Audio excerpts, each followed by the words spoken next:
2022. Saya berasal dari instansi Kabupaten Pidijaya dan saya bertugas di Dinas Perkebunan dan Peternakan sebagai pengelola teknologi perkebunan. Permasalahan pada tanaman kakao saat ini adalah rendahnya minat dan pemahaman petani dalam melakukan pemeliharaan tanaman kakao, seperti pemangkasan, pemupukan, pengendalian hama dan penyakit, serta panen. Hal ini dapat mempengaruhi pada pertumbuhan tanaman dan produktivitas tanaman kakao. Pemupukan bertujuan untuk memberikan tambahan nutrisi pada tanah. Penggunaan pupuk secara imbang akan meningkatkan produksi tanaman. Pupuk yang umum diberikan pada tanaman kakao adalah NPK atau nitrogen, fosfor, dan kalium. Kadar nitrogen dapat merangsang pertumbuhan daun yang baik, fosfor memberikan nutrisi untuk batang induk dan akar, sedangkan kalium memberikan nutrisi untuk pertumbuhan dan perkembangan buah yang sehat. Ada dua cara pemupukan, yaitu membuat lingkaran dengan jarak 1 meter dari batang tanaman untuk tanah yang datar dan secara tunggal dilakukan pada tanah yang memiliki kemiringan lahan. Dosis pupuk NPK yang diberikan yaitu 200 gram per tanaman. Waktu pemupukan dapat dilakukan pagi ataupun sore. Setelah pupuk dibenamkan ke dalam tanah, pupuk tersebut harus ditutup kembali untuk mencegah terjadinya penguapan maupun terbawa oleh aliran air.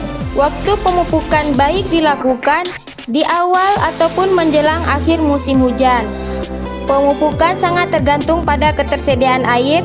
Jika dilakukan pada saat puncak musim hujan, maka pupuk akan hanyut terbawa oleh air hujan. Jika sebaliknya dilakukan pada musim kemarau, pupuk tidak dapat diserap oleh tanaman. Pemangkasan adalah untuk membentuk pohon kakao, menghilangkan cabang-cabang yang tidak diinginkan, sehingga memudahkan dalam pemeliharaan, serta dapat memberikan sinar matahari yang cukup bagi pertumbuhan tanaman. Dengan pemangkasan juga dapat memaksimalkan aliran nutrisi ke buah kakao, memperkecil serangan hama dan penyakit, serta dapat merangsang pertumbuhan bunga kakao.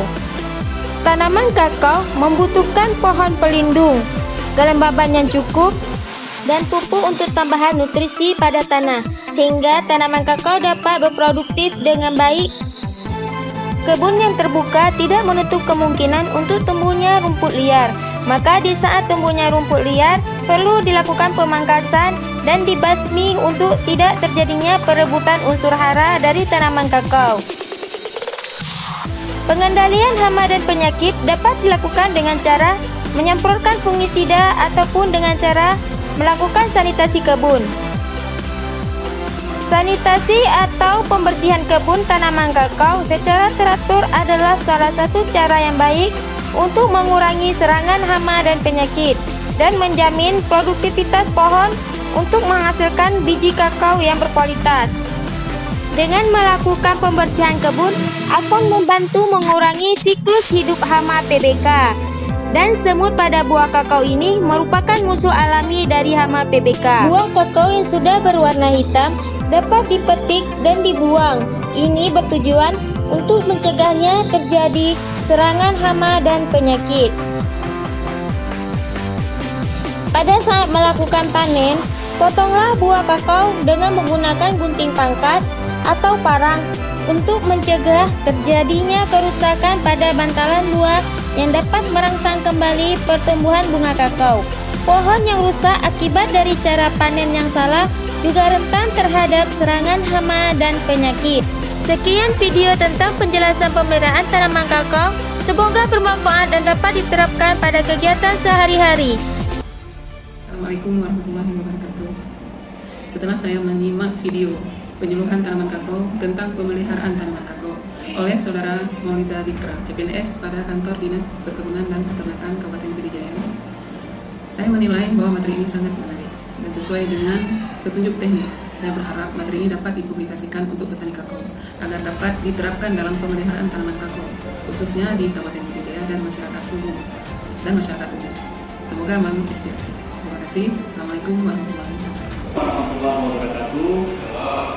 Saya Suherman SP, penyuluh subsektor perkebunan.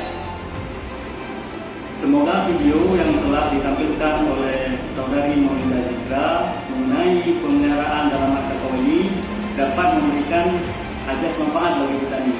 khususnya petani tanaman kakao. Serta metode yang telah diberikan oleh Ibu Maulida Zikra dapat diaplikasikan oleh petani dan petani agar terus dapat merawat kebun kakao sehingga produktivitas tanaman kakao dapat meningkat dan penghasilan petani pun dapat meningkat. Demikian, terima kasih. Assalamualaikum warahmatullahi wabarakatuh.